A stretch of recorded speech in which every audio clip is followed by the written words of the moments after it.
Assalamualaikum.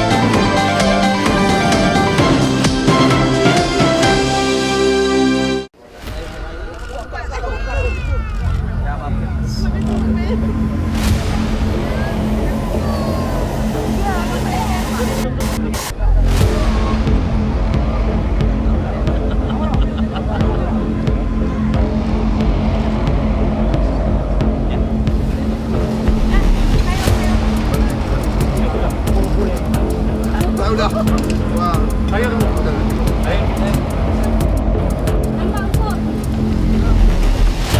Udah enggak, Pak?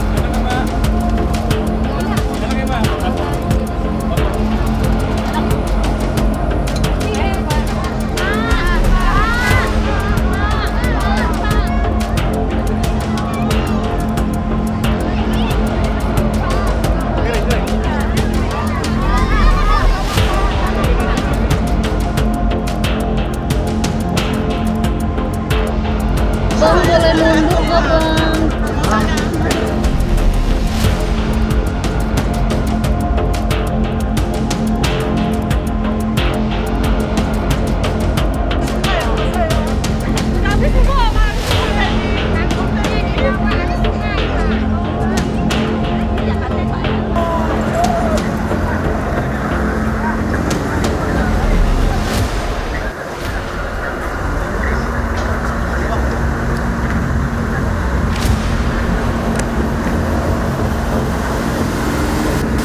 Udah nggak ada macam Pak, tahan di sini ya.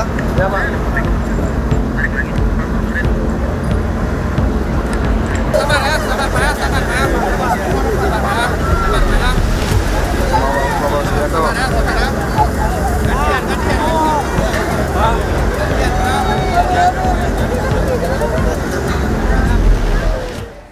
Pemirsa, Presiden Prabowo Subianto kembali meninjau daerah terdampak bencana di Provinsi Aceh. Prabowo dan jajaran mendarat di Bandar Udara Internasional Sultan Iskandar Muda Aceh Besar. Setibanya di Aceh, Prabowo langsung meninjau titik-titik terdampak banjir dan tanah longsor. Presiden Prabowo memantau distribusi bantuan, proses evakuasi warga, serta dapur umum yang disiapkan untuk warga korban banjir. Prabowo menuju posko pengungsian korban di Kecamatan Juli, Kabupaten Biren Aceh. Di sini, Prabowo bersalaman dengan warga dan melihat langsung proses penyajian makanan untuk korban banjir. Tak sekedar meninjau, Prabowo pun ikut mencoba makanan dengan lauk nasi ikan tongkol para pengungsi korban banjir.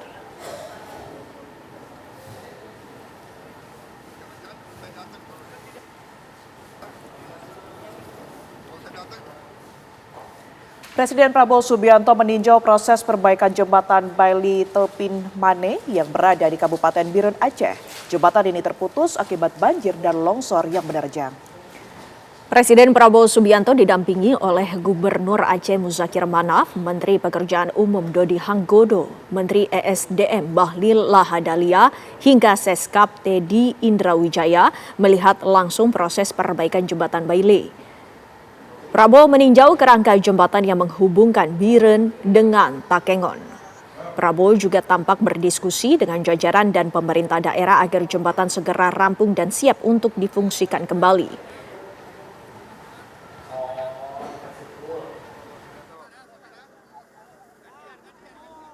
Kita lihat salah satu jembatan Baili yang sedang dibangun.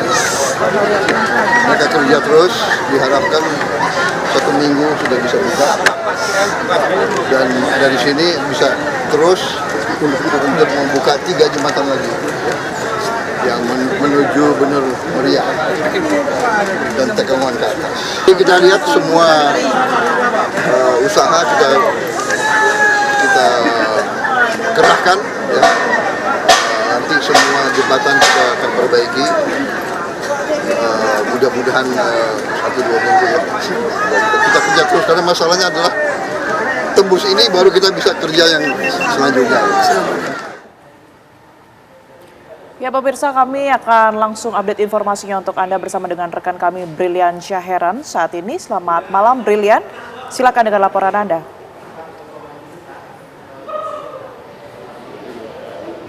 Baik Tiara, Windy dan juga pemirsa, betul sekali Presiden Republik Indonesia Prabowo Subianto ini bertolak ke Provinsi Aceh yang kedua kalinya pasca dari bencana banjir dan juga tanah longsor yang mengguncang sejumlah kabupaten yang ada di Provinsi Aceh. Di mana tadi tiba di Bandara Internasional Sultan Iskandar Muda yang ada di Kota Banda Aceh ini sekitar pukul 10.30 waktu Indonesia bagian Barat, kemudian dilanjutkan menggunakan Karakal kepresidenan menuju ke Kabupaten Biren, dan sesampainya di sana ini kemudian Prabowo Subianto ini disambut hangat oleh masyarakat, dan tadi sempat ada momen yang terabadikan oleh kamera di mana sesaat dari presiden ini turun dari Karakal ini langsung memberikan pelukan begitu kepada Gubernur Aceh Muzakir Manaf, dan juga tentunya kunjungan yang kedua kalinya dari Presiden Prabowo Subianto ini sebagai bentuk kehadiran negara di tengah masyarakat tentunya di tiga provinsi yang nampaknya ini kemarin sempat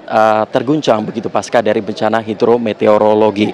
Adapun juga kehadirannya di Provinsi Aceh sendiri untuk meninjau secara langsung bagaimana proses pemulihan sejumlah fasilitas umum dan juga mengetahui bagaimana kondisi warga yang terdampak di sejumlah kabupaten terutama yang ada di Kabupaten Biren. Adapun tadi mendarat di Yonif 113 di Biren sekitar pukul 11.47 waktu Indonesia bagian Barat ini.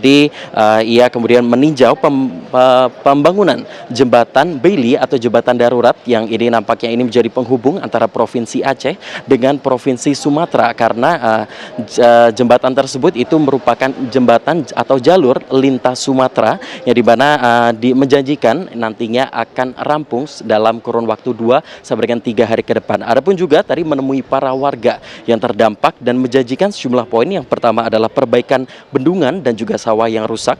Kemudian poin kedua adalah penghapusan kredit usaha rakyat bagi para petani yang terdampak. Kemudian memastikan pasokan logistik ini terpenuhi, memastikan malam hari ini listrik yang ada di sejumlah kabupaten ataupun dari kecamatan atau desa yang terdampak di Provinsi Aceh ini akan menyala. Dan pernyataan ini juga didukung juga oleh pernyataan dari Menteri Energi Sumber Daya Mineral yakni Bahlil Lahadalia yang menyatakan nantinya akan bekerja sama dengan Dirut PLN maupun Pertamina untuk memastikan bahwa listrik tegangan tinggi ini mampu dialirkan ke sejumlah titik-titik merah. Adapun juga tentunya kehadiran Prabowo Subianto hari ini juga rencananya akan memimpin rapat kabinet terbatas atau rapat yang diagendakan pada malam hari ini, Tiara dan juga Windy, yang nantinya ini akan turut dihadiri oleh sejumlah menteri. Yang pertama ini ada Menteri PKP, Perumahan dan Kawasan Permukiman, Marwarar Sirait, kemudian juga ada Menteri SDM, Mendagri Tito Karnavian, Menteri PU Dodi Hanggodo, kemudian juga Menteri Sosial Saifullah Yusuf, Menteri Sesnek hingga Seskap Teddy Indra Wijaya. Adapun juga tadi memandatkan Presiden Prabowo kepada Panglima TNI dan juga Trimatra TNI baik dari Kasat, Kasal dan juga Kasau untuk memberikan seluruh kekuatannya dan juga tenaganya untuk mempercepat proses pemulihan dari sejumlah titik merah yang ada di Provinsi Aceh. Untuk sementara demikian Windy dan juga Tiara, mari kita saksikan bersama bagaimana jalannya dari rapat kabinet terbatas yang sebentar lagi akan dimulai. Baik, kembali ke Anda di studio. Brilian Syairan, terima kasih atas laporannya. Langsung saja pemirsa, kami akan mengajak Anda untuk mengetahui bagaimana percepatan pemulihan di Sumatera Barat yang akan disampaikan oleh Rizka Sasabila. Silakan Rizka. Ya, selamat malam Windy dan juga pemirsa. Kalau bisa Anda lihat di belakang saya, ini merupakan posko logistik BPBD Provinsi Sumatera Barat, yang mana di sini sudah banyak baik dari logistik, bahan logistik atau bahan pokok untuk para korban banjir dan juga tanah longsor di Provinsi Sumatera Barat. Yang mana barang-barang ini berupa air mineral, beras, kemudian juga baju hingga selimut dan juga barang pokok lainnya, dan juga kebutuhan bayi mulai dari popok, selimut dan juga lainnya ini. Yang mana tadi kami juga sempat ngobrol dengan ketua koordinator di posko logistik ini, yang mana perharinya ini bisa sampai 10 truk ini sampai di posko ini, yang kemudian nanti 10 truk lagi, 10 sampai dengan 15 truk ini disalurkan ke kabupaten-kabupaten yang terdampak, yang mana memang untuk kabupaten yang ada di seluruh provinsi Sumatera Barat sendiri ini ada sekitar 20, yang mana alur pendistribusiannya ini nanti secara bertahap mulai dari tingkat provinsi kemudian ke kabupaten dan baru ke posko-posko pengungsian yang ada di titik-titik di kabupaten tersebut. Yang mana kalau tadi ini kami sudah melihat ada 3-2 truk sudah berjalan, kemudian ada masuk lagi satu untuk menyalurkan dan tiba di posko ini, yang mana memang barang-barang ataupun bahan logistik ini tidak hanya dari pemerintah ataupun instansi pemerintahan, namun juga dari masyarakat yang menyalurkannya langsung ataupun dituju ke BPBD Provinsi Sumatera Barat, yang mana truk yang membawa ini salah satunya truk yang akan berangkat dan mengantarkan barang logistik ke kabupaten yang terdampak ini. Satu truk ini biasanya berkapasitas 6 sampai dengan 7 ton yang berisikan campur-campur atau bervariasi mulai dari air mineral, kemudian beras hingga popok bayi untuk disalurkan ke kabupaten yang terdampak. Adapun sejauh ini memang tidak ada kendala dari proses penyaluran dari tingkat provinsi menuju kabupaten, yang mana adapun jika untuk mengantisipasi adanya kendala ini nanti dapat digunakan melalui jalur udara, yaitu menggunakan helikopter milik BNPB ataupun BPBD Provinsi Sumatera Barat. Adapun hingga saat ini sendiri baik pemerintah pusat ataupun pemerintah Provinsi Sumatera Barat ini berfokus untuk pencarian korban hilang, pemulihan akses jalan atau jembatan yang terputus, untuk pendistribusian logistik dan juga penanganan kesehatan di sejumlah pengungsian yang ada. Sementara itu demikian Windy, saya kembalikan ke Anda di studio. Baik, terima kasih Rizka Salsabila melaporkan langsung dari Padang, dan sebelumnya tadi sudah ada Brilian Syaheran dari Aceh. Terima kasih rekan-rekan, jaga selalu keselamatan dan kesehatan Anda. Pemirsa, ratusan warga berhamburan memadati helikopter milik TNI yang mendarat di lapangan Belu Betung, Desa Sungai Liput, Aceh Timur, Aceh. Warga korban banjir bandang telah berhari-hari menunggu bantuan saat helikopter mendarat membawa puluhan dus sembako yang terdiri dari mie instan serta air mineral. Ratusan warga berlarian mendekati helikopter untuk mengambil bantuan tersebut. Namun pengambilan bantuan tersebut terlihat berebutan saat kru helikopter membagikannya. Salah satu warga terdampak banjir menjelaskan warga seperti itu karena telah berhari-hari tidak mendapatkan bantuan. Selama air surut di dusun tersebut, baru 2 helikopter yang datang untuk membawakan bantuan.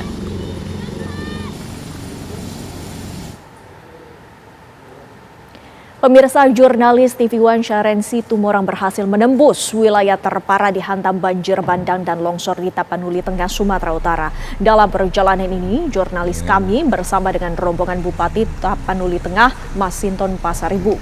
Wilayah yang ditembus adalah Kecamatan Tuka. Terlihat katastrofe di sana, pemirsa. Selain fasilitas umum, rumah warga pun hancur lebur. Ribuan hektar lahan sawah yang semula menghiasi Tuka kini musnah, berganti dengan tumpukan lumpur tebal hingga bebatuan besar serta gelondongan kayu.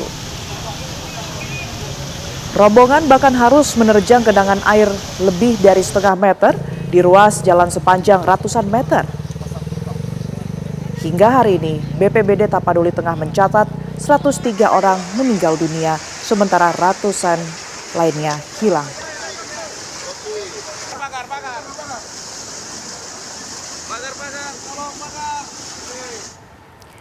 Kami akan perbarui informasinya untuk Anda pemirsa. Di Tapanuli Tengah ini sudah ada rekan kami Shiren di sana. Selamat malam Shiren.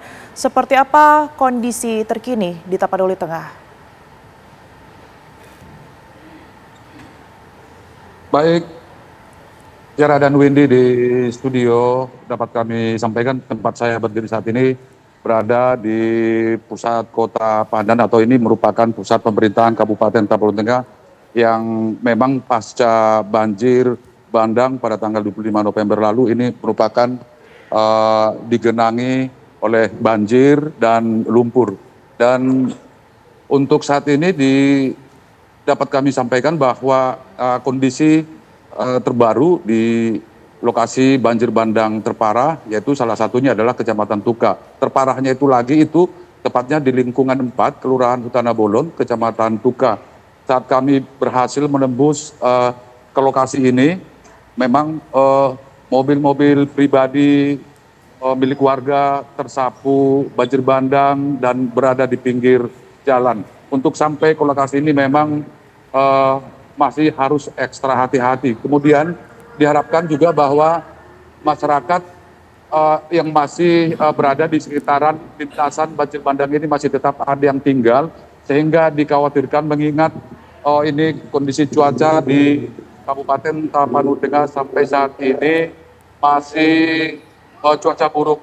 Dapat kami sampaikan juga bahwa kondisi di Kabupaten Tapanuli Tengah memasuki hari ke-13 saat ini, bahwa situasi sudah berangsur pulih meskipun memang aktivitas warga masih tetap melakukan aksi bersih-bersih lumpur dari dalam rumah mereka. Kemudian juga sejumlah jembatan yang kemarin sempat terputus sudah dibangun oleh aparat kepolisian, TNI, dan tim gabungan, sehingga arus lalu lintas baik itu dari Kabupaten Tapanuli Tengah menuju Tapanuli Selatan sudah berangsur membaik. Tetapi kita tidak tahu persisnya bagaimana memang kondisi jembatan yang sempat terputus di daerah perbatasan antara Kabupaten Tapanuli Tengah dengan Tapanuli Selatan. Tiara dan Windy. Baik, terima kasih Syaren. Selanjutnya pemirsa, kita beralih ke wilayah lainnya. Di Bilangan Aceh sudah ada Haidir, yang akan menginformasikan bagaimana kondisi terkini di sana. Silakan Haidir. Ya, bisa kita kabarkan kepada pemirsa bahwa kondisi hari ini di Aceh sendiri, khususnya di Aceh Tengah, sangat mulai memprihatinkan, di mana stok pangan sudah sangat menipis. Mungkin untuk besok atau lusa sudah tidak ada lagi pasokan pangan yang ada di Kabupaten Aceh Tengah ini. Ini dikhawatirkan akan terjadi kelaparan bagi para pengungsi. Selain di Aceh Tengah juga, hampir di seluruh Aceh hari ini stok pangan mulai terbatas, baik itu yang sangat dibutuhkan adalah tabung gas LPG, BBM. Selain itu juga terputusnya akses jalan lintas Aceh Medan juga menjadi masalah, menjadi kendala hari ini untuk pasokan pangan untuk Aceh sendiri. Untuk pengungsi di Aceh Tengah sendiri, sampai hari ini ada 15.000 lebih jiwa telah mengungsi dengan segala keterbatasan, baik makanan, air bersih, selimut, yang dimana kabupaten ini adalah kabupaten terdingin di Aceh, sehingga sangat membutuhkan selimut yang tebal. Dan itu air bersih juga menjadi kendala. Arus listrik sampai saat ini seperti yang dijanjikan oleh pemerintah juga belum menyala sampai detik ini. Setelah itu putusnya jaringan informasi, internet juga menjadi masalah. Di kondisi ini sudah membuat situasi sangat amburadul saat ini di Aceh dengan segala keterbatasan masyarakat menghadapi pasca bencana ini. Kita kembali tadi. Baik, Haidir. Ribuan orang masih mengungsi, jaringan masih sulit di sana. Terima kasih atas laporan Anda, Haidir dari Aceh Tengah, kemudian juga Syaren dari Tapanuli Tengah. Terima kasih sekali rekan-rekan. Selamat bertugas kembali.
Meski dengan risiko pendaratan, helikopter poluda Baharkam Polri berhasil melakukan dropping logistik bantuan ke wilayah terdampak bencana di Kabupaten Aceh Tamiang, Aceh. Kondisi terkini wilayah Kabupaten Aceh Tamiang menunjukkan lokasi terdampak yang layak untuk dilakukan pendaratan helikopter untuk penyaluran atau dropping bantuan logistik adalah sangat minim. Sebagian besar daratan masih terendam genangan air sisa banjir bandang. Dalam sebuah rekaman gambar amatir yang viral di media sosial, tampak sebuah helikopter poluda Baharkam Polri terbang sangat rendah dan melakukan dropping bantuan logistik. Upaya pengiriman bantuan logistik untuk korban bencana di Aceh Tamiang dengan menggunakan helikopter ini dilakukan dengan penuh resiko di tengah hembusan angin kencang dan jarak pandang yang terbatas.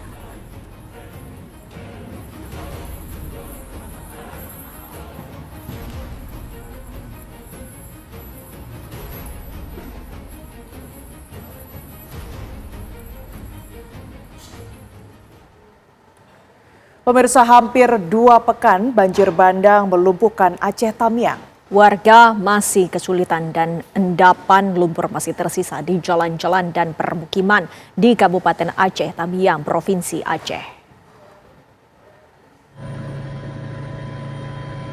Pantauan udara menunjukkan jejak-jejak kehancuran setelah banjir bandang menerjang wilayah Aceh Tamiang, Provinsi Aceh.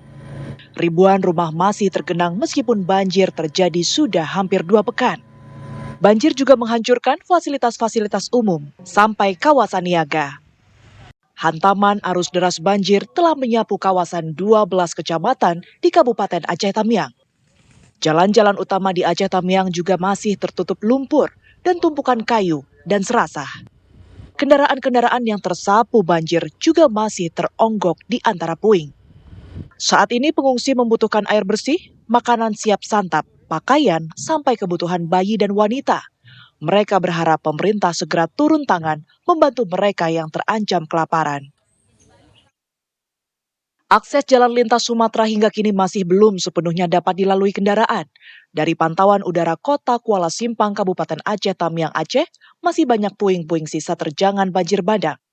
Sepanjang jalur lintas, tersisa bangunan-bangunan rumah warga yang rusak, tampak pula puing-puing kayu gelondongan yang terbawa arus banjir bandang. Warga Aceh Tamiang yang terdampak banjir sangat memerlukan bantuan air bersih dan makanan. Diketahui pula, sebagian daerah masih padam listrik. Tim TV One mengabarkan.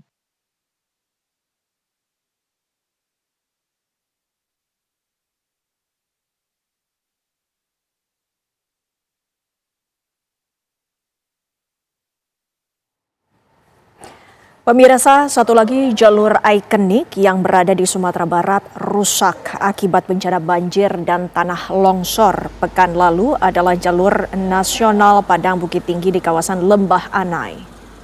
Mengingat jalur ini menjadi jalur vital antar provinsi, perbaikan jalur di sepanjang Lembah Anai tersebut terus dikebut.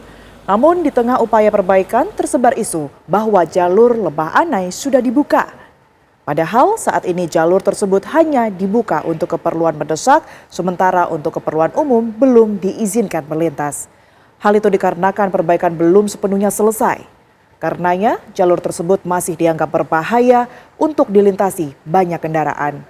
Polres Padang Panjang mengimbau warga untuk tidak terpancing hoaks soal jalur Lembah Anai. Selain itu, pencarian korban di sekitar Lembah Anai juga masih terus dilakukan. Dari data terbaru Polda Sumatera Barat, saat ini 228 orang meninggal dunia di provinsi tersebut. Sementara 218 lainnya belum ditemukan. Dari jumlah korban meninggal, 119 diantaranya telah teridentifikasi, sementara 29 lainnya belum teridentifikasi.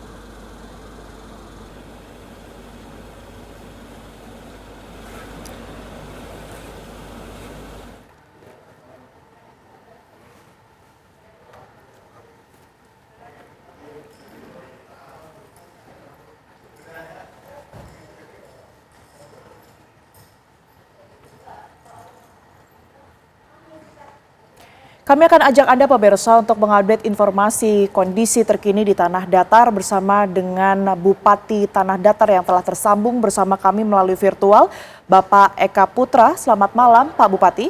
Selamat malam Pak Bupati. Selamat malam Mbak Windy dan Mbak Tiara. Baik Pak Bupati, kami mungkin pertama diinformasikan update terbaru terlebih dahulu bagaimana kemudian kondisi di sana pasca banjir dan juga tanah longsor yang menerjang Pak Bupati. Baik, terima kasih. Saat ini kami laporkan di Tanah Datar dengan 11 titik banjir bandang dan longsor juga banjir itu alhamdulillah sudah bisa kita beransur tangani. Dari sekian banyak yang terisolasi, tinggal satu titik, satu dusun yang masih terisolasi. Dan juga untuk bantuan-bantuan sudah berdatangan dengan 20 dapur umum itu sudah terisi semua. Artinya bahan makanan sudah bisa kita distribusikan dan juga alat-alat berat sudah bisa mulai bekerja di pintu masuk isolasi itu sudah mulai bekerja dan sudah diperkirakan 3 hari lagi akan bisa akses masuk kendaraan roda 4 ke lokasi yang terdampak yang memang paling parah, yaitu di Kecamatan Batipu Selatan di pinggir Danau Singkara, itu namanya Malalo. Dan selanjutnya termasuk di Lembah Anai, itu daerah tanah datar, kami tadi bersama Dandim dan Kapolres dan juga Polda dan pihak balai itu melakukan asesmen untuk bisa dilewati, karena kami berpikir perlu akses untuk anak-anak sekolah atau akses pendidikan yang lewat situ dan juga akses ekonomi. Dari asesmen yang kami lakukan bersama balai itu diperkirakan besok itu pagi sudah bisa untuk sementara jalan darurat kita buat untuk dilewati kendaraan roda 2, dan untuk pejalan kaki kita buatkan di atas di sebelah jalan yang sedang kita perbaiki ini. Dan terakhir dari kami sampaikan kondisi pengungsi kami alhamdulillah sehat. Memang ada sedikit flu, itu sudah biasa, dan karena kami memisahkan mana pengungsi yang manula, pengungsi yang balita dan yang menyusui. Dan sampai saat ini pengungsi dalam keadaan aman karena kami mendirikan ada 16 posko kesehatan di tempat-tempat pengungsian yang ada di Kabupaten Tanah Datar. Begitu sementara Mbak Windy dan Mbak Tiara. Ya, Pak Bupati, apakah keseluruhan warga Bapak ini sudah mengungsi ataukah ada warga yang masih terisolasi, Pak? Baik, ada satu dusun yang terisolasi, yang lainnya ada 6.600 lebih kurang itu mengungsi. Ya, karena yang isolasi ini memang kita sulit untuk masukin alat berat. Kita hanya bisa gotong royong karena jauh akses lumpur yang melewati aksesnya sulit kita lewati, sehingga kami mencoba bersama masyarakat dan Satgas Nagari BPBD kami mencoba untuk membuat jembatan darurat dan insya Allah besok selesai. Di dalam itu ada sekitar 200-an warga kami yang tinggal terisolasi, yaitu di Nagari Batipu baru namanya, yaitu di Subarang Buha. Dan selanjutnya tentu yang mengungsi banyak karena ada 67 rumah yang hanyut banjir bandang yang masuk ke Danau Singkara, rumah warga kami, dan rusak sebanyak 467. Dan alhamdulillah di daerah Malalo atau Kecamatan Batipu itu semua warganya selamat karena sudah dimitigasi atau kami dulu masuk program desa tangguh bencana dari BNPB. Ya, dan kami dengan mudah atau dengan lancar mengevakuasi warga kami untuk diungsikan. Itu begitu Mbak Windy. Baik, terima kasih Bupati Tanah Datar, Bapak Eka Putra telah membagikan informasi terkini untuk kami. Sekali lagi kami turut prihatin atas kejadian yang melanda wilayah Anda dan tentunya kita berharap agar seluruhnya segera pulih. Terima kasih Pak Bupati, sehat selalu. Pak Bupati, selamat malam. Titi sudah anyut komandan. Pos 2 bakalan anyut juga ini komandan. Musibah banjir bandang dan tanah longsor di puluhan kabupaten dan kota di Aceh, Sumatera Utara dan Sumatera Barat perlahan mulai tertangani. Akses darat yang sempat terputus kini kembali terbuka sehingga bantuan dapat menjangkau wilayah terdampak. Sedikitnya 914 orang meninggal dan ratusan masih hilang. Meski cuaca buruk dan medan berat menghambat, tim penyelamat terus melakukan pencarian. Pemerintah menyiapkan langkah pemulihan dan rekonstruksi, mulai dari perbaikan infrastruktur hingga bantuan bagi warga yang kehilangan rumah dan mata pencarian. Di saat yang sama, berbagai elemen masyarakat turut menunjukkan solidaritas dan membantu mempercepat pemulihan.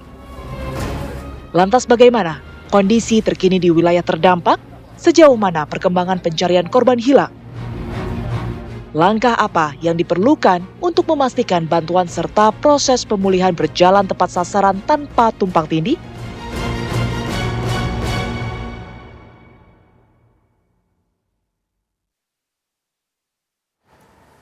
Pemirsa, Presiden Republik Indonesia Prabowo Subianto kembali meninjau lokasi bencana dan juga bagaimana penanggulangan atas korban bencana banjir bandang dan juga tanah longsor. Pemerintah memastikan adanya percepatan pemulihan di lokasi, baik itu pembangunan infrastruktur maupun membantu warga yang kehilangan mata pencahariannya dan juga tempat tinggal. Kami akan membahasnya, pemirsa, dengan narasumber yang saat ini sudah bergabung bersama kami. Di sebelah saya sudah ada Profesor Suhaib Amiruddin yang merupakan sosiolog dari Universitas Sultan Ageng Tirtayasa. Selamat malam, Prof. Terima kasih waktu yang bersama kami. Dan juga nanti kita akan hadirkan pemirsa bagaimana situasi terkini di lokasi. Namun pertama-tama langsung saja kita tanyakan kepada Prof. Suhaib. Prof, ini melangkah ataupun menanggapi langkah dari pemerintah yang mengatakan bahwa akan ada percepatan pemulihan, salah satunya adalah dengan pembangunan infrastruktur dan juga membantu warga. Ini merupakan satu langkah yang memang diprioritaskan ataukah memang ada tantangan-tantangan tersendiri dari langkah yang akan diambil oleh pemerintah ini? Ya baik Mbak, terima kasih. Jadi saya kira kita ucapkan dulu turut ya berduka cita atas bencana yang dialami oleh saudara-saudara kita di Sumatera tentunya, dan kita berharap semua warga yang terdampak dalam hal ini diberikan selalu ketabahan tentunya Mbak ya. Dan juga dalam hal ini saya kira pemerintah termasuk harus bertanggung jawab dalam situasi ini tentunya ya, karena bagaimanapun negara harus hadir dalam semua situasi dan kondisi masyarakat yang dialaminya. Nah saya kira dengan kehadiran Pak Presiden, Pak Prabowo di tengah-tengah bencana, itu salah satu bentuk bahwa kepedulian negara dan negara hadir dalam situasi duka yang mendalam masyarakat yang dialami di Sumatera gitu. Nah tentunya percepatan itu bukan cuma bicara infrastruktur ya. Nah saya kira itu juga sangat penting, karena bagaimanapun infrastruktur merupakan sarana yang sangat mendesak yang dibutuhkan oleh masyarakat di sana. Misalnya ada rumah yang hilang, ya, kemudian jembatan yang hancur, kemudian jalan yang rusak, dan juga mungkin persawahan dan ladang masyarakat yang ada di sana juga terdampak tentunya. Nah saya kira kalau kita cuma bicara infrastruktur dalam hal ini, sangat kurang ya kalau cuma infrastruktur, tapi juga ada hal yang harus dibenahi, yaitu berkaitan dengan aspek-aspek sosialnya ya gitu, karena bagaimanapun masyarakat itu dalam situasi dan kondisi saat ini ada 4 hal yang perlu didorong oleh masyarakat. Yang pertama, pemerintah harus betul-betul membenahi situasi dan kondisi situasi bencana di sana ya, infrastruktur tadi itu. Lalu yang kedua, pemerintah harus hadir betul-betul mendata ulang kembali apa saja yang harus dibenahi oleh pemerintah, karena jangan sampai tidak itu akan terjadi kekisruhan di masa yang akan datang kan gitu ya. Lalu yang ketiga, pemerintah juga harus melihat apakah masyarakat yang terdampak ini sudah bisa kembali dalam aktivitas kesehariannya. Karena bagaimanapun juga masyarakat di sana kan ada yang bekerja, kemudian ada yang punya sawah yang mungkin sekarang terdampak, ada yang punya ladang ya, tentunya pemerintah juga harus melihat situasi ini. Nah yang paling terakhir, yang keempat itu adalah berkaitan dengan kondisi sosial masyarakatnya di sana. Karena bagaimanapun masyarakat yang terdampak ini pasti ada semacam trauma-trauma yang dihadapinya, dan juga perlu penguatan secara kelembagaan di masyarakat berkaitan dengan kemampuan membaca alam, kondisi alam tentunya, dan situasi lingkungan di sekitarnya Mbak gitu. Ini yang harus didorong betul oleh pemerintah gitu. Lantas bagaimana pemulihan sosial ini bisa dilakukan secara menyeluruh, Prof? Ya saya kira 4 hal ya. Yang pertama saya kira secara sosiologis masyarakat itu punya interaksi yang sangat kuat, ada hubungan sosial yang kuat. Nah dalam hal ini masyarakat Indonesia atau secara umum punya, dalam sosiologi itu ada namanya konsep empati sosial ya Mbak ya.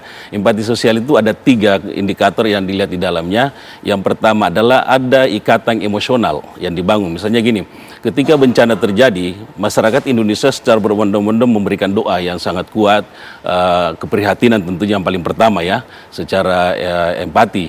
Kemudian yang kedua, masyarakat Indonesia juga berbondong-bondong membangun sebuah kemauan bertujuan untuk bagaimana hadir di tengah-tengah di sana. Misalnya kita lihat, jangankan di pemerintahan ya, di masyarakat kecil pun juga melakukan semacam seruan-seruan dan bahkan mengumpulkan bantuan-bantuan dari masyarakat sekitar. Ada yang turun ke jalan, ada yang di kantornya masing-masing dia melakukan donasi misalnya. Itu kan empati yang betul-betul memiliki rasa emosi dan semacam merasa bahwa kita berada di situ. Nah, lalu yang ketiga, empati itu adalah memberikan bantuan yang setulus-tulusnya dan seikhlasnya. Nah, coba kita lihat ada beberapa secara individu, ya mungkin orang yang mengirimkan uang, mengirimkan beras misalnya, kemudian bahan pokok di lokasi itu karena rasa empati yang muncul di sana. Nah, secara sosial sebenarnya memang penguatan yang harus dibangun lagi di sini adalah bukan cuma bicara pada saat bencana. Pemerintah juga harus mendorong bagaimana situasi ketika tidak terjadi bencana atau pasca bencana. Ya, karena pasca bencana juga ini traumatis masyarakat itu ada, tapi itu harus diobati juga sebenarnya, Mbak. Gitu. Kelompok usia berapa saja yang paling rentan kalau begitu, Prof? Ya, saya kira anak-anak lah ya, karena yang banyak anak-anak. Karena bagaimanapun anak-anak itu melihat situasi yang akan terekam dalam jiwa sosialnya, mungkin merasa bahwa akan trauma. Wah, jangan kita tinggal di wilayah kita di sini, ya. Kalau misalnya kita tinggal di sini, jangan sampai terdampak lagi banjir. Makanya ada 4 hal mitigasi yang harus dilakukan di sana ya pasca bencana. Kalau kita lihat nanti setelah rekonstruksi, yang pertama kita harus penguatan kelembagaan masyarakat di lokal. Ya, masyarakat kan tahu bahwa lingkungan sekitarnya itu adalah lingkungan yang rentan dengan terjadinya bencana alam. Ya, walaupun misalnya tidak rentan, tetapi mungkin ada semacam informasi-informasi yang harus diberikan kepada masyarakat bahwa di wilayahnya itu tempat tinggalnya ada semacam semacam ke depan itu bencana, ya misalnya gitu, itu harus peringatan dini. Lalu yang kedua itu adalah penguatan kearifan lokal kita. Nah, di dalam masyarakat itu kan ada semacam kebiasaan-kebiasaan, ya misalnya menanam pohon bersama, itu kan juga bagian daripada hal yang perlu digalakkan saat ini di pasca bencana itu, karena longsor itu kan sebenarnya atau bencana alam itu kan bisa diantisipasi secara dini dengan berbagai mitigasi penanaman pohon yang dilakukan secara lingkungan. Nah, yang ketiga yang paling penting lagi itu adalah bagaimana pemerintah mendorong penegakan hukum, ya Mbak ya, karena bagaimanapun kalau kita lihat bencana di Sumatera ini, itu kan kita sudah mengambil tanda petik ya dengan banyaknya gelondongan kayu yang lewat, ya orang sudah mempersepsikan bahwa ada semacam penebangan pohon yang liar, misalnya gitu ya, itu kan bisa dibuktikan nanti oleh penegak hukum. Nah, kalau misalnya itu terjadi, maka pemerintah harus mendorong penegakan hukum itu baik di tingkat lokal, ya kalau tingkat lokal itu semacam kearifan lokal untuk larangan-larangan tertentu secara tidak tertulis, ya misalnya gitu ya, harus didorong juga oleh masyarakat lokal ini, karena menjaga lingkungan itu kan bukan bicara negara, tapi bicara juga dalam konteks masyarakat lokal. Nah, yang keempat yang paling penting lagi adalah bagaimana pemerintah betul-betul mendorong kawasan yang terdampak bencana ini perlu dilakukan relokasi penduduk, ya Mbak ya, relokasi penduduk. Kalau misalnya memang pemerintah sudah mendeteksi bahwa wilayah di sana itu rentan dengan bencana, maka perlu dilakukan relokasi penduduk di lokasi itu. Tentunya walaupun relokasi dilakukan, dikembalikan juga aktivitasnya mereka. Misalnya dia seorang pedagang, ya mungkin direlokasi di pasar untuk misalnya, mata pencarian tetap berjalan. Kalau misalnya dia hidup berladang, mungkin direlokasi ke daerah perladangan gitu ya. Kemudian kalau misalnya di kawasan sektor perkantoran, mungkin didekatkan dengan perkantorannya gitu Mbak. Baik, gitu. Prof. Swaib, kita juga akan melihat bagaimana data terkini yang kami miliki, pemirsa, ini kami hadirkan berikut ini merupakan data atas banjir bandang dan juga tanah longsor yang terjadi. Kita sampai dengan saat ini secara total keseluruhan dapat melihat bersama-sama bahwa ada 940 orang yang menjadi korban meninggal dunia, 5.000 mengalami luka, 276 masih dalam pencarian, dan juga ada 52 wilayah yang terdampak. Sementara 700 fasilitas pendidikan rusak, 405 jembatan rusak, 1.300 fasilitas umum rusak, dan 147 4.300 bangunan yang rusak. 382 meninggal dunia di wilayah Aceh dan juga 4.300 mengalami luka-luka, 99 masih dalam pencarian, dan di wilayah Aceh ada 18 kabupaten yang terdampak. 258 fasilitas pendidikan rusak, 312 jembatan rusak, 585 fasilitas umum rusak, dan 138.500 rumah rusak. Dan di Sumatera Barat terhitung ada 228 orang yang menjadi korban jiwa, 112 korban luka, 98 korban masih dalam pencarian. Pemirsa, berikut ini adalah data yang kami hadirkan, namun data ini pun juga masih dinamis. Dari tim SAR gabungan masih terus melakukan pencarian terhadap korban yang hilang.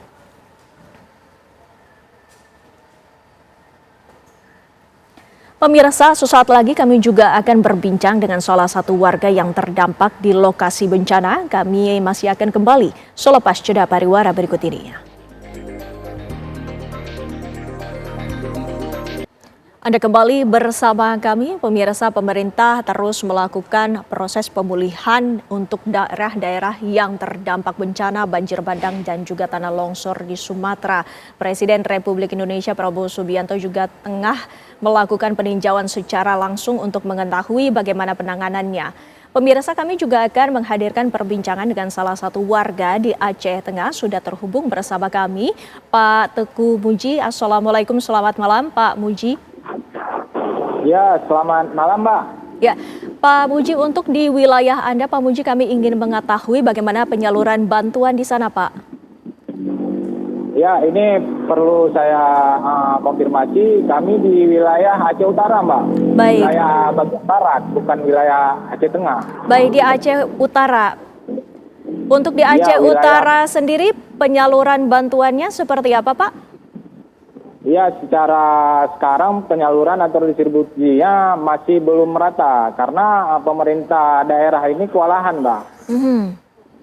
Kewalahan artinya di desa-desa sekarang yang ada masuk pasokan beras atau distribusi beras itu sekitar 150 kilo. Sedangkan rumah-rumah yang berada di rata-rata desa itu ada 160, ada yang 200 rumah yang memang kerusakannya parah, Mbak.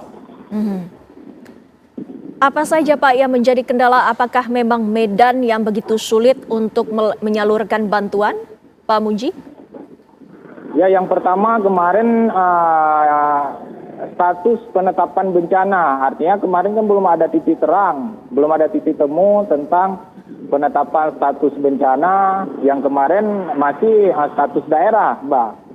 Kemudian pada saat di pertengahan itu mungkin ada sikap atau udah ada kesepakatan bersama untuk ditetapkan status bencana nasional. Sehingga kan status bencana daerah itu seperti kayak Bulog itu kan tidak bisa mendistribusi bantuan. Dan sejauh ini, Mbak, bantuannya rata-rata itu dari lembaga, yayasan, organisasi masyarakat atau solidaritas dari masyarakat. Makanya distribusi dari bantuan ini sangat berkurang, Mbak.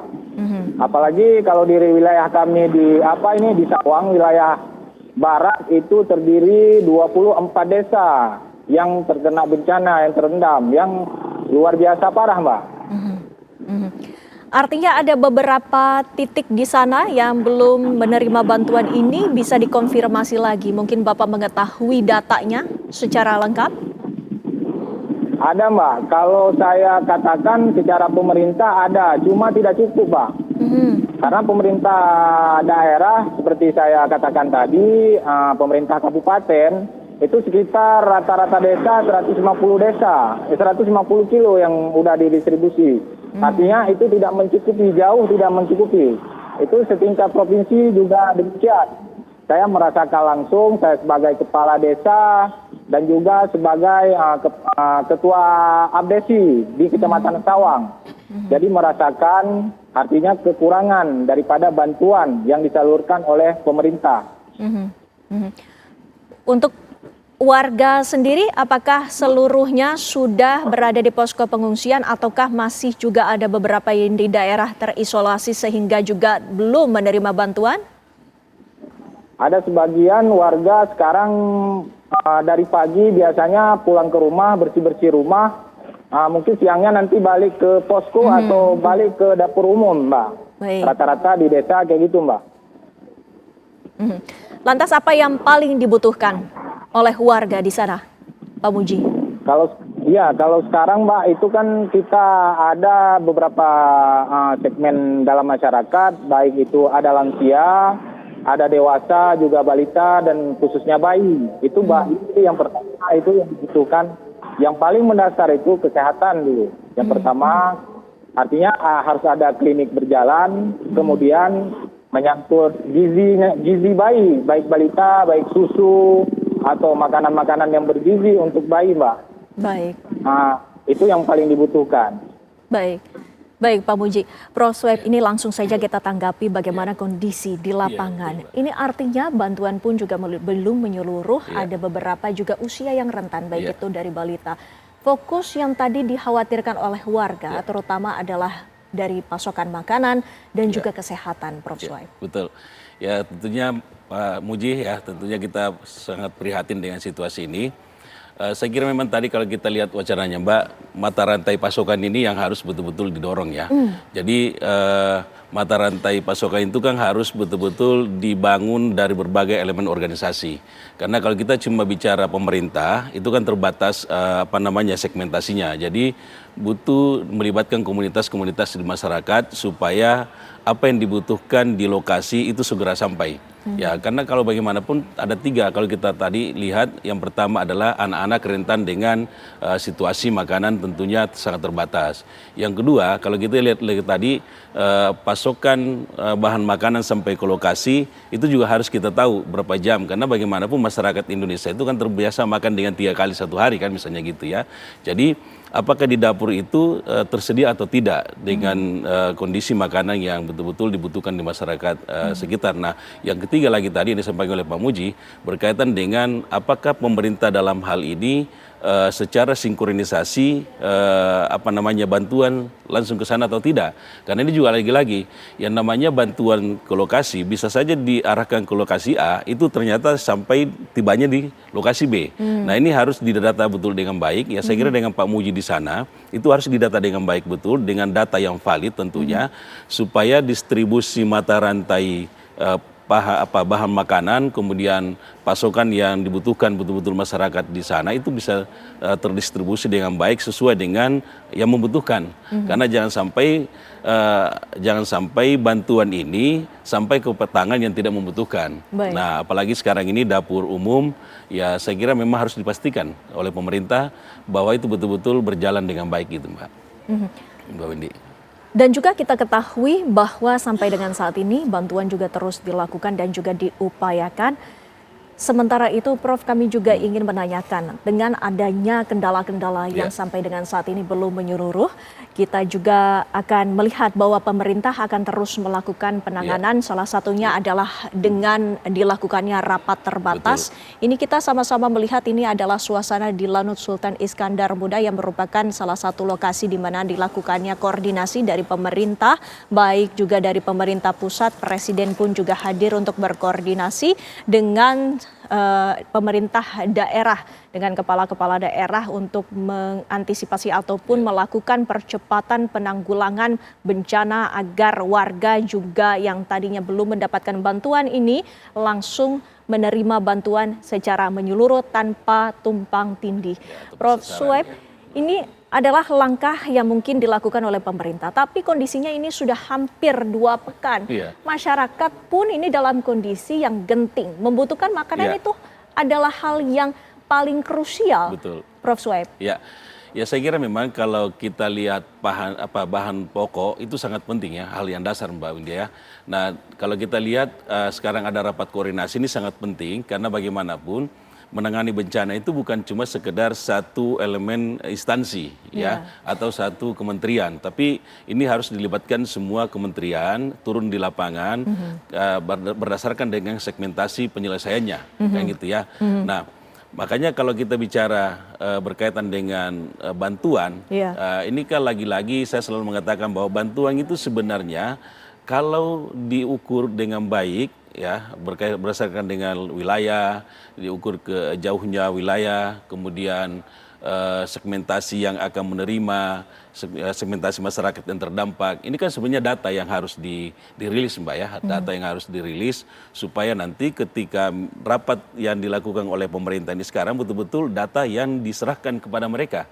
Ya data, ya, kalau data yang disampaikan, maka ketika ada keputusan strategis yang diambil, itu juga berbasis segmentasi. Ya, berdasarkan segmentasi. Jadi kalau misalnya, oh ternyata di kampung A segmentasinya yang paling mendesak itu adalah di bidang kesehatan anak misalnya, maka betul-betul diselesaikan dengan segmentasi anak di dalam rapat koordinasi itu. Karena jangan sampai koordinasi berjalan, tapi ketika di lapangan itu tidak sesuai dengan apa yang dibutuhkan oleh masyarakat di tingkat lokal atau yang masyarakat yang berdampak, kayak gitu ya. Nah, kebutuhan pangan itu sangat penting sekali saat ini ya. Lagi-lagi saya menyampaikan bahwa di dalam situasi saat ini, masyarakat kita itu butuh bagaimana penguatan secara menyeluruh, ya, menyeluruh dalam hal ini baik secara fisik, secara mental kan gitu ya, kesehatan itu harus didorong ya dengan baik oleh pemerintah. Karena jangan sampai pemerintah cuma hadir di tengah-tengah lokasi, tetapi tidak disuguhi data yang secara maksimal, ya gitu. Apalagi misalnya tadi Pak Muji menyampaikan bahwa ada beberapa wilayah yang belum sampai bantuannya. Nah, pertanyaannya kemudian apakah data yang ada di lokasi itu sudah disampaikan apa belum? Nah, karena biasanya kan di lapangan itu kadang-kadang gini Mbak, cuma mengatakan bahwa di lokasi A ada 50 orang, ya misalnya gitu. Padahal harusnya data ini dirilis dengan baik karena bagaimanapun ada namanya koordinasi. Ya. Nah, saya sih butuh memang di bencana nasional Sumatera ini Pak Prabowo harus betul-betul menunjuk dengan baik koordinator dalam penyelesaian di Sumatera ini, baik dalam situasi bencana saat ini maupun di pasca bencana itu gitu Mbak. Baik, Pak Muji, lantas untuk warga yang sampai dengan saat ini belum menerima bantuan ini bagaimana mereka bertahan selama ini, Pak Muji? Ya, selama ini biasanya kan ada warga-warga yang biasanya ada lebih cadangan makanan, itu saling berbagi. Ada juga dari kepala desa yang memang proaktif membantu masyarakat dengan secara mandiri. Mungkin ada yang di kampung bisa ada yang tinggal ayamnya, ada yang tinggal pasokan beras yang ada rumah yang tidak terdampak. Maka yang tidak terdampak itu yang membantu warga-warga yang terdampak banjir. Jadi Mbak, ingin saya tambahkan juga yang terpenting sekarang PU itu harus turun karena apa? Pembersihan jalan itu yang paling utama. Artinya jalan-jalan utama kecamatan itu dulu yang harus didorong. Kemudian alat komunikasi saya pikir sangat penting karena ini jaringannya agak sulit. Karena ketika alat komunikasi ini nggak ada, sama juga kita nggak bisa berkoordinasi. Artinya saran saya itu kan di setiap kecamatan ada Babin Kaptipmas, ada Babinsa. Saya pikir itu bisa dilengkapi semacam kayak talkie itu, semacam HT atau alat-alat jaringan yang memang langsung bisa terkonek langsung dengan kecamatan, kabupaten, bahkan provinsi. Saya berpikir begitu, Mbak. Baik, terima kasih Pak Muji. Tentunya kita akan selalu mendoakan agar warga di sana mendapatkan bantuan secara menyeluruh. Sehat selalu Pak Muji, sehat selalu untuk warga di sana. Selamat malam. Pemirsa, Presiden Republik Indonesia kita saksikan bersama di layar kaca bahwa telah tiba dan akan bersiap-siap untuk melakukan rapat terbatas.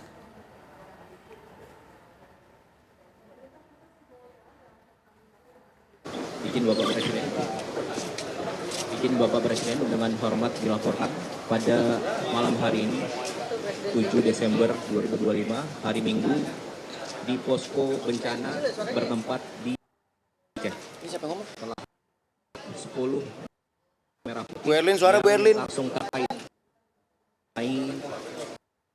pemulihan bencana turut hadir Panglima dan Wakil Panglima TNI, Kepala Staf Angkatan Darat, Laut, dan Udara, Kepala BNPB, kemudian turut hadir Gubernur, Pangdam, dan Kapolda Provinsi Aceh, serta Provinsi Sumatera Utara dan Sumatera Barat yang melalui Zoom.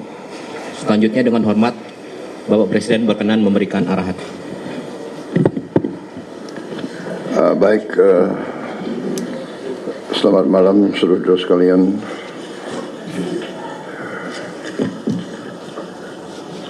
Terima kasih kehadiran saudara-saudara di Banda Aceh.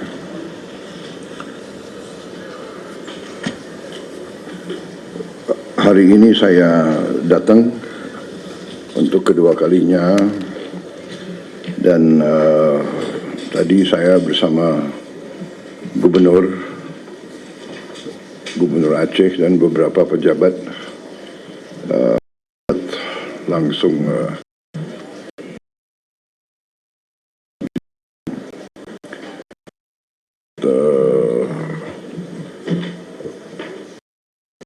pembangunan jembatan Bailey yang tengah dikerjakan oleh PU dan dibantu oleh TNI,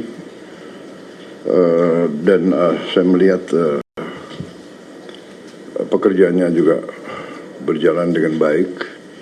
Diharapkan dalam 1 minggu ini sudah bisa beroperasi sehingga jembatan-jembatan selanjutnya bisa sudah mulai dibuka.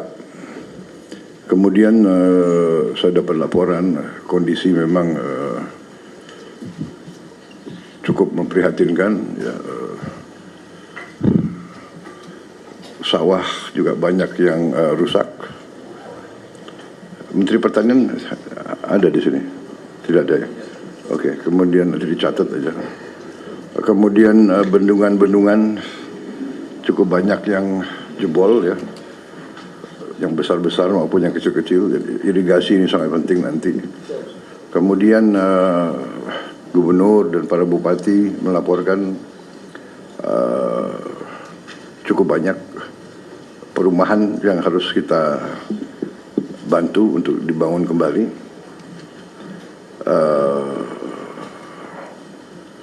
Tapi secara umum sementara saya melihat kegiatan kita cukup masif, responsif ya. Di beberapa tempat memang masih tantangan karena kondisi alam juga masih harus kita perhatikan. Mungkin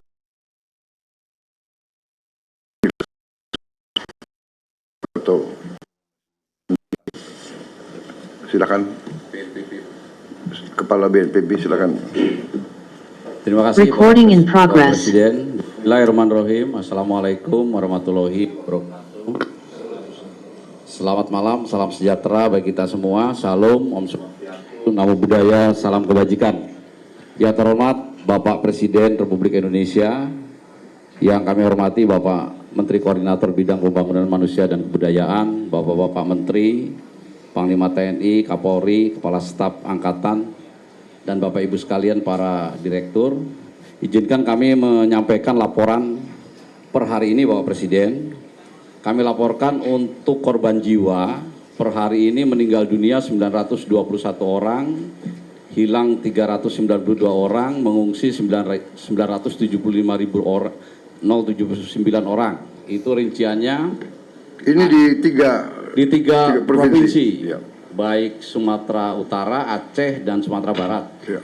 Untuk di Aceh sendiri yang meninggal dunia 366 orang, hilang 97 orang, dan mengungsi 914.202 orang.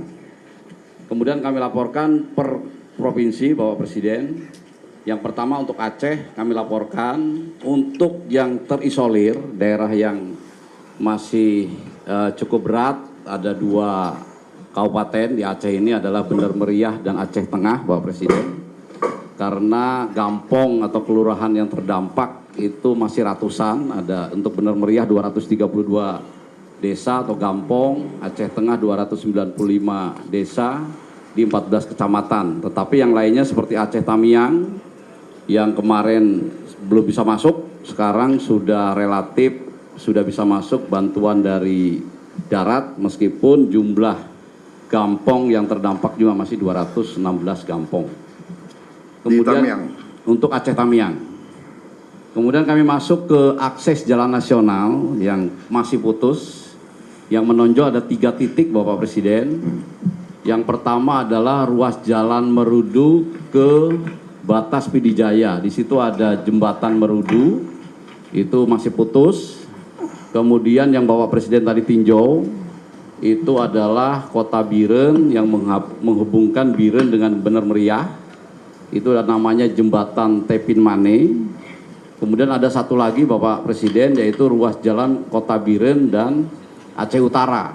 Itu juga masih putus sehingga mengakibatkan ada 2 kabupaten kota di Biren dan Aceh Tengah ini masih belum bisa diakses lewat darat. Tapi ini masih dikerjakan terus oleh Bapak Menteri PU dan Satgas Gabungan. Mungkin nanti berkenan juga Bapak Menteri PU akan menjelaskan proses sampai per hari ini. Kemudian kami laporkan stok logistik. Jadi kami punya stok logistik di masing-masing provinsi. Untuk di Aceh sendiri, stok logistiknya ada di sini yang terpusat di Bandara Iskandar Muda. Ini yang per hari ini sudah tersalur ke daerah kabupaten kota sebanyak 166,8 ton. Kemudian buffer stoknya 103,7 ton. Ini adalah yang barang-barang memang membolehkan atau memerintahkan kita untuk menyalurkannya ke daerah. Banyak juga yang langsung ke daerah kabupaten kota tidak melalui posko kami. Sehingga tentu saja di lapangan ini lebih banyak lagi Bapak Presiden. Ini contoh-contohnya barang-barang yang sudah tersalur, jadi bukan hanya permakanan, tapi juga meliputi kebutuhan dasar daripada seluruh masyarakat terdampak. Termasuk pakaian dan sebagainya. Kemudian kami laporkan jaringan komunikasi Bapak Presiden dari 18 kabupaten kota yang terdampak di Provinsi Aceh. Ini 15 sudah mulai pulih. Ada 5 yang masih menggunakan internet Wi-Fi Starlink untuk mengkoneksikannya, yaitu Aceh Tengah, Bener Meriah, Aceh Tenggara, Gayo Lues, dan Aceh Tamiang. Ini secara berangsur-angsur akan kita normalkan sehingga masyarakat ini bisa berkomunikasi keluar. Tetapi tidak ada lagi yang sama sekali tidak bisa berkomunikasi karena sudah kita dorong internet Starlink dari berbagai kementerian lembaga dan masyarakat. Kalau itu kampung-kampung yang sekian ratus masih belum tembus darat sudah bisa Wi-Fi. Wi-Fi-nya sudah bisa terbatas, Bapak Presiden. Jadi sekarang kantor-kantor Kodim, kantor Bupati, kantor-kantor pemerintah itu tempat berkumpulnya masyarakat. Di samping mendapatkan logistik, mereka juga mendapatkan sinyal begitu Pak Presiden. Tentu saja masih kurang. Ini akan kita terus dorong Pak Presiden. Nanti kami akan laporkan barang-barang yang sangat diperlukan yang mendesak untuk 3 provinsi tersebut. Kami laporkan untuk listrik di Provinsi Aceh. Ini dari 23 kabupaten kota per hari ini 81% Bapak Presiden. Ini akan terus diupdate. Tadi kami mendapat arahan dari Bapak Menteri SDM besok siang jam 12.00 seluruh Aceh ini sudah 100%. Kemudian Alhamdulillah. Siap. Kemudian di road balance bisa. Bisa Pak. Kalau sampai malam ini Pak, untuk Aceh Tengah nyala jam 20.30 Aceh Tengah. Kemudian Bener Meriah itu nyalanya jam 20.45. Kemudian Aceh Tamiang jam 20.30 itu sudah nyala semua. Kemudian untuk Banda Aceh ini Pak, untuk bisa full 100% itu besok siang sampai besok malam. Kalau malam ini baru 95%. Oke. Gayo Lues ini tadi pagi sudah nyala Pak. Gayo Lues tadi sudah nyala. Sekarang tinggal kita butuh waktu 12 jam untuk menjadi puncak sehingga tidak ada persoalan lagi pada aliran. Baik, izin kami lanjutkan Bapak Presiden. Untuk air bersih ini masih ada beberapa yang masih belum lancar karena sumber air bersihnya terkena banjir Bapak Presiden. Ada di Aceh Tamiang, Kota Langsa, Aceh Timur, Aceh Utara, Kota Lok Sumawe, Biren, Pidijaya, dan Benar Meriah. Ini tentu saja juga terus dilaksanakan perbaikan. Nanti Menteri PU juga akan melaporkan terkait perbaikannya per hari ini. Kemudian BBM kami laporkan Bapak Presiden untuk Aceh Tamiang. Ini Aceh Tamiang memang yang semula paling parah Bapak Presiden. Tapi tadi sudah kami laporkan karena sekarang sudah tembus jalan darat sehingga kondisinya sedikit demi sedikit membaik begitu. Ini 3 dari 7 SPBU di Aceh Tamiang sudah bisa beroperasi, 4-nya masih perbaikan. Langsa, Aceh Timur, Aceh Utara, PD sudah 100% SPBU beroperasi. Banda Aceh, Aceh bagian barat juga 100% normal. Benar Meriah, Aceh Tengah ini memang yang tadi kami laporkan masih terisolir. Dan Gayo Lues ini masih dikirim lewat udara. Nah untuk BBM ini kami juga bisa mengirimkan lewat udara Bapak Presiden. Kemarin kami kirimkan dari Bandara Kuala Namu menggunakan pesawat Hercules. Ada beberapa syarat yaitu drumnya harus baru dan segel tutupnya harus disegel. Tapi bisa lewat udara. Nah kami akan coba itu juga. Mendarat di mana? Mendarat di mana? Mendarat di Benar Meriah di Bandara Rembele Bapak Presiden. Bandara itu Hercules bisa mendarat ya? Hercules pakai Hercules Bapak Presiden kemarin. Siap. Hari ini sudah tergeser 1 tertanki maupun 12 kilometer dari Suwodo, Medan menuju ke Rembele. Kemudian isinya sudah dipenuhi up to 12 ribu. Bisa tembus. Pakai Hercules. Oh pakai Hercules. Iya pakai. Kemudian untuk Pertalite ada 25 ton dan solar 25. Jadi ada 10.000 liter solar maupun Pertalite yang didukung pakai Hercules. Siap. Kemudian LPG juga ini yang Aceh Tengah masih terkendala Bapak Presiden. Tadi kami sudah mendapat arahan dari koordinasi dengan Direktur Pertamina. Mungkin juga ini nanti dibahas khusus untuk Aceh Tengah. Karena Aceh Tengah itu memang sebelum jembatan itu tersambung, ini masih belum bisa didatangi dari mana-mana. Harus terpaksa lewat udara. Kami laporkan untuk seluruh daerah terisolir meskipun ratusan, logistik semuanya sudah masuk Bapak Presiden. Meskipun jumlahnya mungkin harus terus ditambah karena hanya lewat udara, terbatas dari segi kapasitas. Itu kampung-kampung yang terisolasi? Semuanya sudah didorong logistik. Pakai udara. Baik didaratkan helinya maupun secara airdrop Bapak Presiden. Airdrop. Siap. Airdrop pakai payung barang. Ada yang pakai payung, jadi kami tidak ada lagi yang dilempar ke bawah begitu Pak Presiden. Kita helikopter kita bisa pakai ini enggak ya? Sling load. Ada sling loadnya. Mungkin sling load lebih banyak dan lebih cepat ya. Kami mengirimkan satu genset besar Bapak Presiden pakai sling load okay. Didaratkan di Aceh Tengah. Bagus. Siap, pakai pesawat MI Bapak. Kemudian fasilitas kesehatan Bapak Presiden kami laporkan ini untuk rumah sakit umum dari 65 yang rusak ringan 7, rusak sedang 17, rusak berat 1 sudah beroperasi 58. Tidak beroperasi secara penuh ada 6, 1 Aceh Tamiang, Aceh Timur, Aceh Utara, Aceh Tengah, Benar Meriah dan Gayo Lues. Untuk jumlah puskesmas ini dari 309 puskesmas sebagian besar sudah beroperasi 251 puskesmas, ada yang tidak beroperasi 58. Kemudian kami masuk untuk dukungan alutsista Bapak Presiden, ini cukup baik di angkatan, baik di darat, laut, udara. Ini kami untuk udara saja untuk di Aceh ini kami ada 15 heli dan 7 pesawat. Baik milik TNI, milik Polri maupun kami adakan dari swasta. Seperti contoh kemarin untuk mengangkut genset besar ke Benar Meriah, Aceh Tengah yang terisolir, kami harus menggunakan heli Sikorsky itu bisa masuk ke Aceh Tengah. Itu di Aceh saja berarti ada 22 helikopter ya? Siap, betul Bapak Presiden.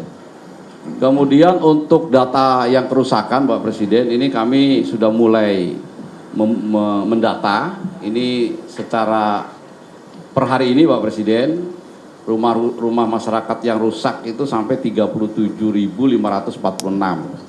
Baik yang rusak berat. Rusak berat ini termasuk yang hilang kena sapu banjir, kemudian rusak sedang dan rusak ringan. Itu kami untuk menentukan rusak sedang dan ringan ada kriterianya. Kemudian jembatan, jalan, tempat ibadah, sekolah, pondok pesantren, rumah sakit, puskesmas, termasuk juga kerugian lahan pertanian, ternak, sawah, kebun, tambak, dan perkantoran. Tentu saja data ini belum akurat, Bapak Presiden, masih terus kami lengkapi. Kami berkoordinasi dengan Kementerian PU.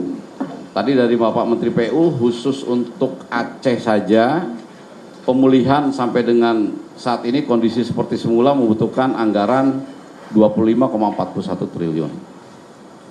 Selanjutnya kami masuk Sumatera Utara, Bapak Presiden. Sumatera Utara yang masih terisolir tinggal 2 kabupaten dari 18 kota yang terdampak, 7 desa terisolir. Ini Humbang Hasundutan 1 kecamatan dan Tapanuli Utara ada 7 kecamatan. Kemudian Tapanuli Utara yang dua kabupaten kota yang masih tadi katakan terisolir, ini ada 2 kecamatan, yang Tapanuli Utara, Humbang Hasundutan ada 6 kecamatan. Ini semuanya juga sudah didistribusikan logistik lewat udara. Untuk jalan yang masih belum tembus, Tapanuli Utara, ini adalah 1 jalur Bapak Presiden dari Tapanuli Utara ke Tapanuli Tengah, lewat Sibolga, itu masih ada daerah Adian Koting, ini sedang dikerjakan terus Bapak Presiden, baik oleh Kemenpu maupun Satgas TNI. Per hari ini mungkin Satgas sudah bisa masuk 40 km lebih, karena begitu saya tinggal ke Aceh kemarin sudah 38 km. Mudah-mudahan dalam waktu yang tidak terlalu lama, 1 minggu dari sekarang ini sudah bisa tembus. Sehingga kalau ini bisa tembus, Tapanuli Tengah yang Bapak Presiden datang dengan Sibolga, ini sudah pulih hampir 100% Bapak Presiden. Meskipun Tapanuli Tengah dengan Sibolga ini sekarang logistik, air, listrik tidak masalah karena bisa disuplai lewat laut. Kemudian untuk jalan Tapanuli Selatan ke Mandailing Natal, ini belum bisa dilewati roda 4, tetapi roda 2 sudah bisa melewati. Kalau Mandailing Natal dari Sumatera Barat bisa tembus nggak? Secara umum bisa Bapak? Dari selatan? Bisa dari selatan. Sudah bisa tembus Bapak. Kemudian logistik di Bandara Silangit, Sumatera Utara juga banyak Bapak Presiden, yang sudah terdistribusi 193 ton, buffer stoknya juga masih ada 165 ton, baik pangan minum, sandang, sarana kebersihan, logistik, dan alat komunikasi. Kemudian jalur komunikasi di Sumatera Utara ini sudah pulih 100% Bapak. Kemudian untuk listrik ini terakhir per sore ini 99,9% dari Bapak Direktur Utama PLN, karena ada 2 desa, yaitu Desa Tuka dan Desa Sorkang, ini masih padam karena 2 desa itu masih terkena banjir. Oh, Desa Tuka barusan katanya sudah menyala Bapak Presiden, jadi tinggal 1 saja Desa Sorkang. Kemudian untuk PDAM di Sumatera Utara, ini datanya Bapak Presiden, Mandailing Natal 100%, Tapanuli Selatan 90%, yang masih agak berat Tapanuli Tengah. Tadi itu Bapak Presiden yang kami laporkan karena masih ada daerah yang terisolir, nunggu tembus dulu jalan daratnya, sehingga nanti listrik juga arus pendek bisa dipasang di situ. Kemudian kami laporkan untuk alutsista di Sumatera Utara juga cukup, baik darat, laut, dan udara. Dan mungkin nanti setelah beberapa hari ke depan, setelah Tapanuli Utara dan Tapanuli Tengah nanti sudah lebih baik, sebagian kami geser juga ke Aceh Bapak Presiden. Kemudian untuk data sementara untuk wilayah Sumatera Utara, datanya seperti itu Bapak Presiden. Kami sudah berkoordinasi dengan Kementerian PU untuk mengembalikan kondisi semula. Ini rehabilitasi rekonstruksi membutuhkan anggaran sekitar 12,88 triliun. Tentu saja data ini masih terus kami perbaiki secara terus-menerus. Kemudian Sumatera Barat Pak Presiden, kami laporkan kondisinya sudah lebih baik, tinggal dua kabupaten yang ini masih penanganan khusus, yaitu Agam, ini ada beberapa kecamatan, ada 5 nagari yang masih terisolasi, dan pesisir selatan ada 1 kecamatan, dan 3 nagari yang terisolasi. Kemudian juga untuk daerah terdampak, ini 2 kabupaten, pesisir selatan dan Agam, ada beberapa nagari. Ini pun kami sudah drop logistik secara terus-menerus. Di pesisir selatan yang masih lewat udara, tetapi yang di Agam, di samping lewat udara juga bisa lewat darat dan bisa lewat laut, lewat air gitu. Kemudian kami laporkan untuk jalur transportasi di Sumatera Barat, untuk jalan nasional tinggal 1 yang menghubungkan Padang Bukit Tinggi lewat Lembah Anai, Bapak. Tapi tidak terputus sama sekali. Untuk menuju Padang Bukit Tinggi ada jalan-jalan alternatif.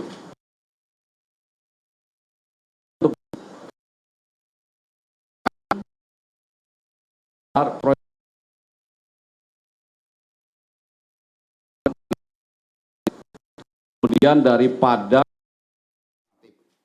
kemudian untuk jalur Maninjau, ini pun masih dikerjakan 1 minggu lagi.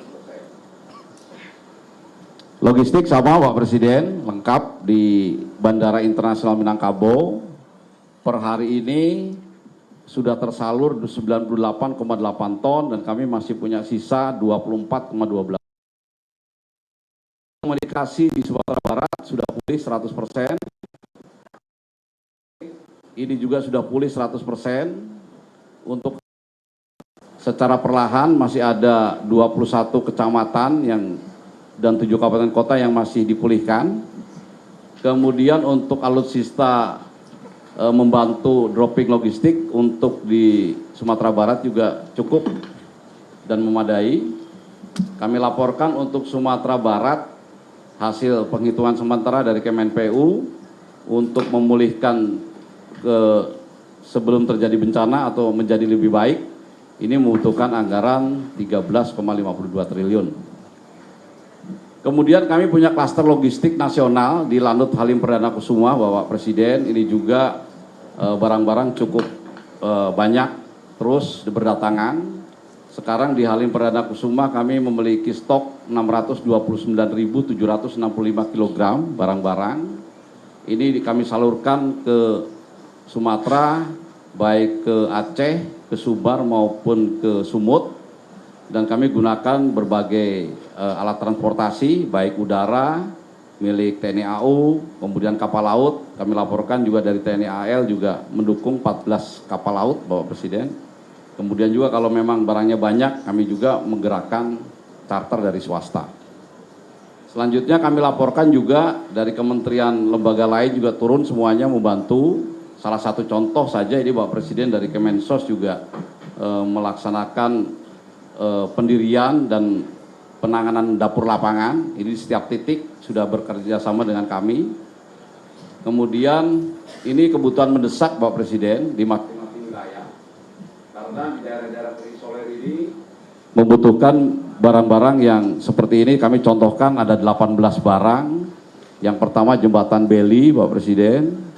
Kemudian genset, ada tenda keluarga. Memang seminggu ini Bapak Presiden kami fokus untuk mengirim logistik permakanan. Nah, tentu saja untuk jumlah tenda, baik tenda pengungsi maupun tenda keluarga masih kurang. Sehingga kalau ada sebagian pengungsi yang masih mengungsi seadanya, ini yang kami terus perbaiki supaya mereka bisa tinggal di tenda-tenda yang lebih layak. Kemudian mobil tangki air, rata-rata air bersih juga terganggu ini Pak Presiden di masing-masing kecamatan, masing-masing desa. Kami juga mohon pengadaan mobil tangki. Kemudian juga masih ada beberapa daerah yang terisolir yang jalur transportasinya menggunakan air. Ini juga ada perahu, baik perahu rubberboat maupun perahu polietilin. Ini motor roda 3 diperlukan untuk mengangkut sampah Pak Presiden. Karena sampah taburan dan alat-alat transportasi di kabupaten kota yang terisolir itu lumpuh Pak Presiden. Seperti contoh di Aceh Tamiang kami masuk, tidak ada satu kendaraan pun yang bisa jalan, sehingga harus dibantu dari luar Pak Presiden. Kemudian toilet portable, sepeda motor trail ini juga sangat berguna bagi mobilitas pasukan. Internet Starlink Pak Presiden ini sangat membantu. Kemudian ada pompa untuk membersihkan rumah-rumah, kantor, lingkungan yang terendam lumpur atau kotor, kemudian mobil dapur umum, mobil angkut sewa, ini kami juga bekerja sama dengan TNI, Pak Presiden. Jadi transportasi ke kecamatan, ke desa, Pak Bupatinya nggak punya sarana angkut, Pak Presiden. Seperti di Aceh Tamiang nggak punya sarana angkut, sehingga harus kita sewakan. Nah, kemarin kita minta bantuan Kodam 1 Bukit Barisan 5, kemudian kami sewakan 5, kami WP-kan ke Pak Bupati, paling nggak 1 bulan begitu. Kalau Pak Bupatinya punya 10 kendaraan. Apa itu? Truk, Bapak. Truk untuk mengangkut personil, mengangkut barang-barang, begitu Bapak. Kemudian juga ada pakaian anak-anak, pakaian dewasa, obat-obatan, dan pasukan BPTNI, Bapak Presiden. Jadi untuk menembus titik-titik desa, kemudian kecamatan, itu perlu bantuan pasukan TNI Polri, Bapak Presiden. Sesuai kebutuhan. Nah, kalau seperti Aceh Tamiang kami paling sedikit 300 orang kemarin. Itu juga digunakan untuk membantu membersihkan rumah sakit yang kondisinya parah, sehingga kalau dibersihkan oleh pasukan TNI Polri dan relawan itu dalam beberapa hari bisa bersih dan bisa beroperasi lagi. Kemudian kami laporkan ini secara nasional, Bapak Presiden, dari Kementerian PU dengan penjumlahan dari 3 provinsi, estimasi yang diperlukan dana adalah sekian, Bapak Presiden, 51,82 triliun. Kemudian rencana aksi tindak lanjut, kami sarankan atau kami lakukan ada 7 poin, Bapak Presiden. Yang pertama yang akan kami lakukan setelah ini adalah meningkatkan pelayanan korban, pengungsi dan masyarakat umum, kemudian hak-hak santunan ahli waris bagi korban yang meninggal, dan Presiden. Kemudian memang ini stok mencukupi yang permakanan, baik nasional maupun provinsi. Ini segera kami akan dorong sampai tingkat yang terbawah, sampai dengan tingkat desa, gampong dan nagari. Kemudian kami juga untuk daerah-daerah yang relatif sudah pulih, seperti di Sumatera Barat, sebagian di Sumatera Utara, ini kami akan masuk tahap rehabilitasi rekonstruksi, Bapak. Jadi tidak sama-sama nih, Bapak Presiden. Jadi daerah yang sudah lebih baik, dia bisa duluan. Jadi masyarakat yang sekarang tinggal di pengungsian, kita alihkan ke hunian sementara. Hunian sementaranya akan dibangun oleh, kalau kami boleh, itu oleh Satgas TNI Polri, Bapak Presiden.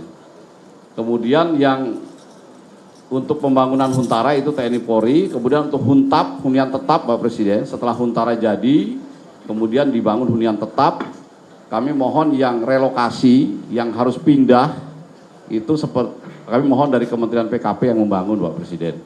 Kemudian yang tanahnya tidak harus pindah, karena mungkin banjirnya dampaknya tidak terlalu besar bagi keluarga itu sehingga tidak harus pindah, tapi rumahnya rusak, itu kami perbaiki oleh Satgas BNPB.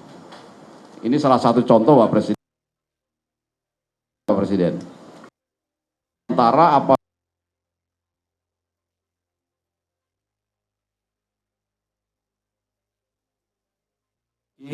oleh Satgas BNPB. Ini salah satu contoh, Pak Presiden. Luasnya tipe 36, Pak Presiden, 8 kali 5, Pak Presiden. Jadi daripada mereka tinggal di tenda, ini lebih representatif mereka tinggal di hunian sementara, Pak Presiden. Ini bisa bertahan. Satu hunian harganya berapa? Harganya sekitar 30 juta, Pak Presiden. Satu hunian sementara. Ada WC kamar mandi. Ada WC kamar mandi, siap. Di dalam satu, tapi karena Huntara ini 30 juta ya? 30 juta, Pak Presiden. Itu bahannya apa itu prefabnya? 36 ya? Ya, tipe 36, Pak Presiden. Saya kira termasuk murah itu. Ya, 36. Siap. Tapi ini hunian sementara, Pak Presiden. Harga jadi 30 juta. Jadi seperti hanya dia tinggal kepala keluarga itu hanya tinggal maksimal setahun, Pak Presiden. Maksimal di situ setahun. Setahun. Setelah itu baru dipindahkan ke hunian tetap yang lebih layak. Ini adalah kalau misalnya. Tapi kalau prefabnya bagus itu bisa lebih dari 1 tahun tuh. Siap. Iya kan? Siap, betul. Hanya konsep kita mungkin mohon izin menyarankan hunian sementara tidak lebih dari 1 tahun, kecuali beberapa kejadian karena memang pembagian tugasnya kepala daerah harus menyiapkan lahan, pemerintah pusat yang membangun Pak Presiden. Nah lahannya ini kadang-kadang yang agak bermasalah lama sehingga terpaksa lebih dari 1 tahun. Karena itu kita bangun yang lebih layak dan bisa lebih dari 1 tahun. Ini kalau tanahnya cukup Pak Presiden, kalau tanahnya tidak cukup kami bangun seperti ini Pak Presiden. Jadi bentuk barak, tetapi ini lebih nyaman daripada tinggal di tenda Pak Presiden. Ya. Kemudian Ini berapa lama bisa bikin hunian sementara seperti ini? seperti di di Lewotobi Pak Presiden, Satgas Kodam 9 Udayana itu memindahkan 8.000 KK di Gunung Lewotobi, sekarang sudah masuk ke Huntara semua, tidak sampai 6 bulan, 1 tahun Pak Presiden bisa. Karena membangunnya berapa lama membangunnya? Membangunnya 6 bulan Pak Presiden. 6 bulan jadi Pak Presiden. Memindahkan 8.000 KK. Kalau bisa lebih cepat ya? Lebih cepat Pak Presiden. Kalau bisa lebih cepat dari 6 bulan ya? Siap, karena itu kami mohon dari Satgas TNI Polri Pak Presiden. Iya. Seperti yang dilakukan di Gunung Lewotobi, kita gunakan Satgas TNI Polri. Iya.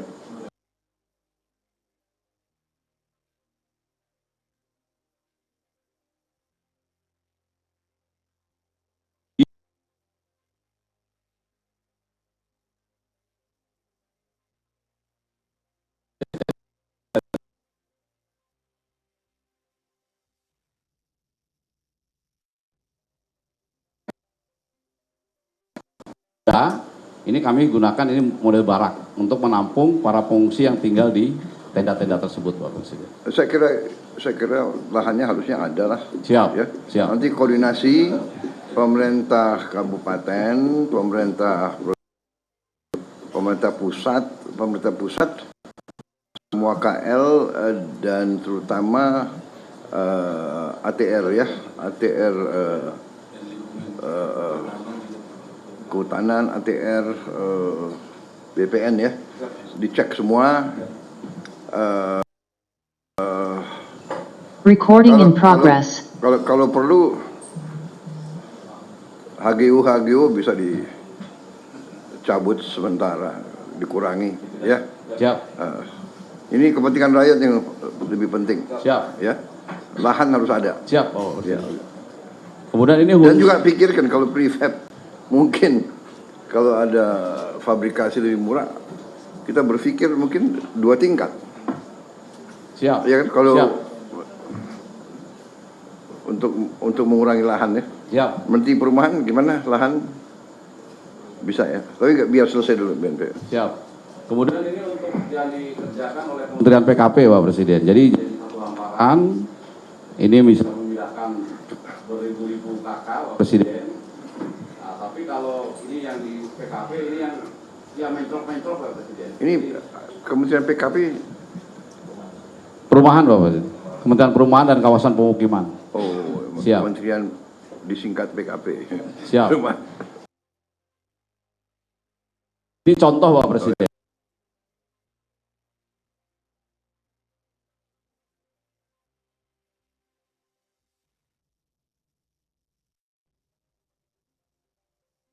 Siap.